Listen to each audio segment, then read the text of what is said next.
The 48 Laws of Power. Part 2. Power is not given, it's created. The ones who understand this truth shape their destiny while others are shaped by it. In the first 24 Laws of Power, we explored the foundations: strategy, influence, and control. But power doesn't stop there. The next 24 laws, from Law 25 to 48, take us deeper into the art of self-reinvention, deception, timing, and ultimate mastery.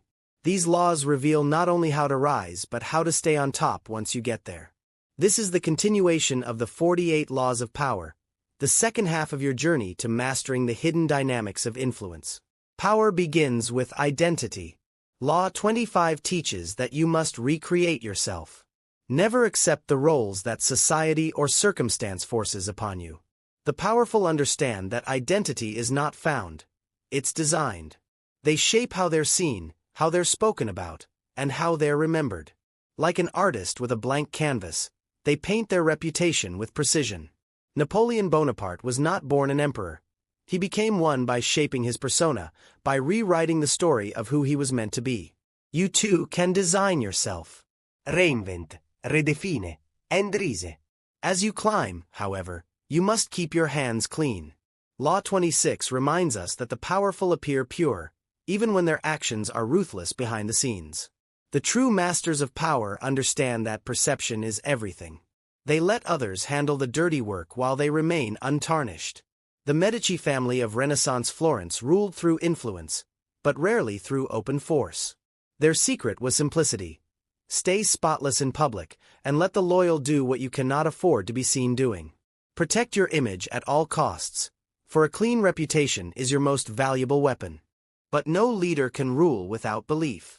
Law 27 teaches that human beings crave faith. They want to belong to something greater than themselves. The powerful feed that hunger. They build movements, brands, or visions that give people meaning. They don't just lead, they inspire belief. The crowd doesn't follow logic, it follows emotion, faith, and story. The most magnetic figures in history, from prophets to political leaders, have always understood this truth. Belief is the ultimate power source. Then comes boldness. Law 28. The timid wait for the perfect moment. The bold create it. When you act with confidence, the world believes you know what you're doing, even if you don't. The hesitation of others becomes your advantage. History celebrates the bold because courage multiplies results. Fortune, as they say, favors the brave, not the careful. When in doubt, act decisively. Boldness has a genius to it. Still, boldness must be balanced with foresight. Law 29 tells us to plan all the way to the end. Every great empire, every successful business, every long-term legacy is built not on impulse but on strategy. The wise see beyond the moment. They anticipate consequences, predict reactions, and prepare exits before they're needed. Every step you take must serve your ultimate goal.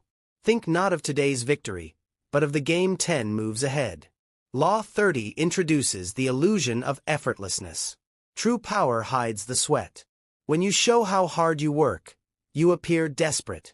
When you make success seem natural, people see genius. Behind the smooth performance of a master lies years of discipline, but the world doesn't need to see the grind. Michael Jordan, Leonardo da Vinci, Mozart, they made excellence look easy, and that illusion multiplied their power. Work hard in silence, then let your results appear effortless. But power is not always about strength. It's about control.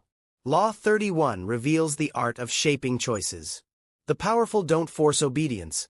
They create options that always lead to their advantage.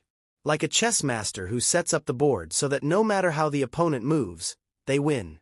When you frame decisions carefully, others believe they're choosing freely. But in truth, they're walking down the path you've designed. People, however, don't live by logic. They live by dreams. Law 32 is about playing to people's fantasies. Reality is too harsh, too limiting. Those who can paint visions of escape, beauty, or transformation gain followers effortlessly. Walt Disney sold not cartoons, but hope, imagination, and wonder. Every powerful brand, movement, or idea is rooted in fantasy. The lesson is simple.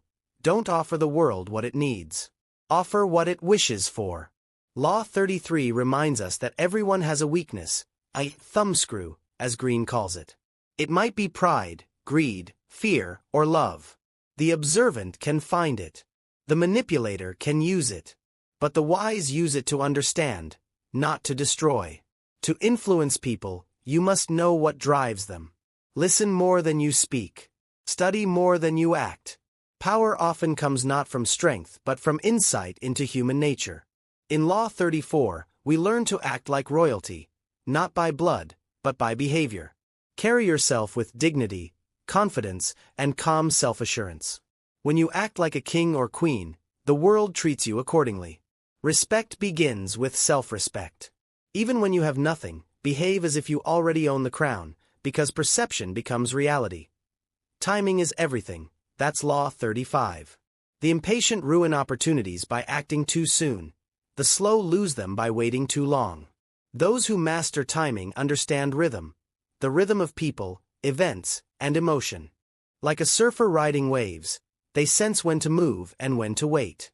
Great generals, investors, and leaders succeed not because they are the strongest, but because they strike at the perfect moment.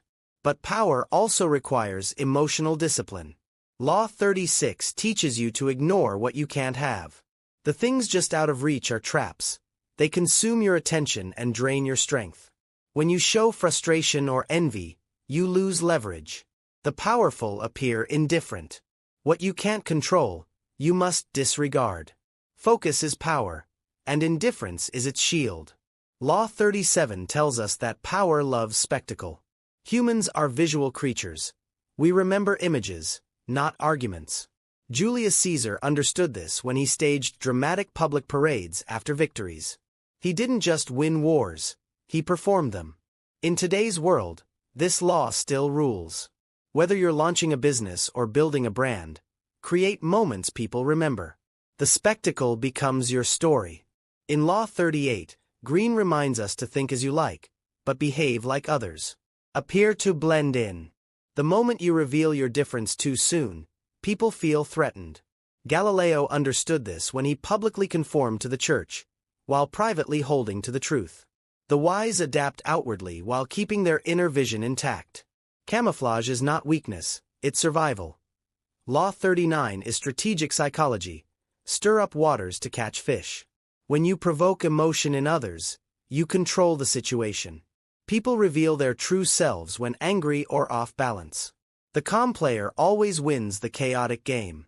So stay composed, even when attacked, and if necessary, make your enemies lose control.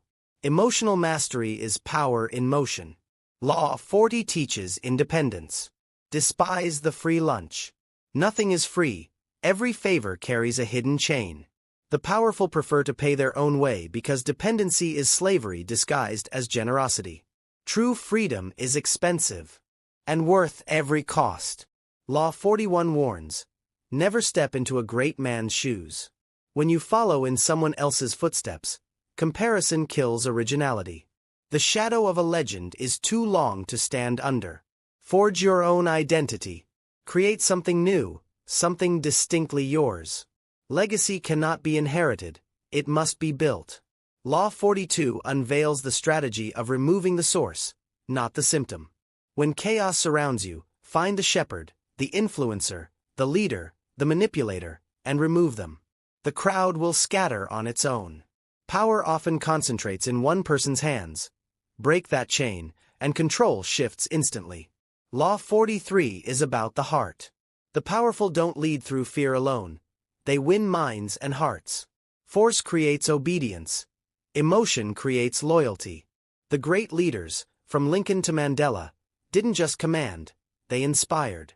They understood that true power connects before it controls. In Law 44, Greene introduces the mirror effect. By reflecting your enemy's behavior, you unnerve them. People are unsettled by their own reflection. When they attack and you mimic their energy calmly, you expose their irrationality. The mirror can be both shield and weapon. Use it wisely. Law 45 teaches the rhythm of reform. The world demands change, but change too fast and it rebels.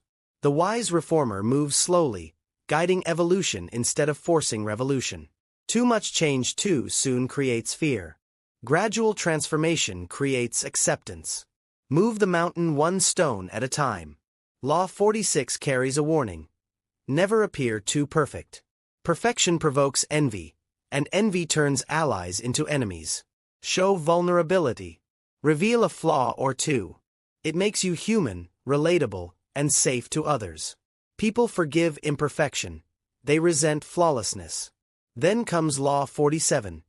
Never go past the mark you aimed for. Success intoxicates.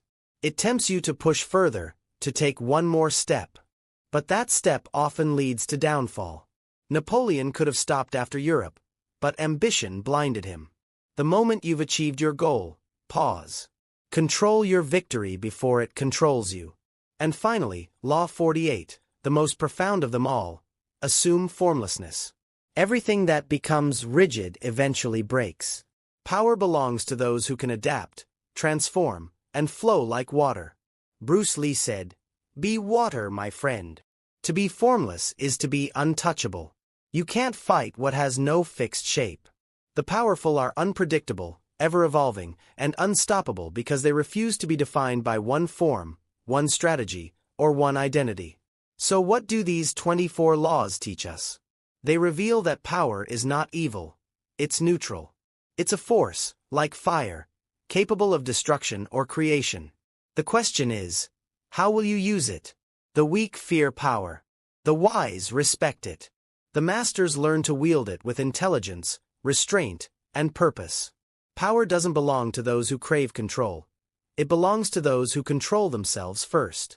The 48 laws of power are not a manual for manipulation. They are a mirror of human behavior. They teach awareness. They remind us that every interaction is a game of influence, every relationship a dance of dominance and submission. To understand power is to understand people. And to understand people is to understand the world. So study these laws. Reflect on them. Use them not to exploit, but to protect, to navigate, and to rise. The ultimate power is not in deceiving others. It's in mastering yourself. Because once you command your own emotions, your time, and your choices, no one can command you. You've now heard all 48 laws of power, the ancient codes of influence that still rule the modern world. Apply them wisely, and they will elevate you. Ignore them, and you'll forever be at their mercy. The game of power is always being played. The only question is, are you watching, or are you winning?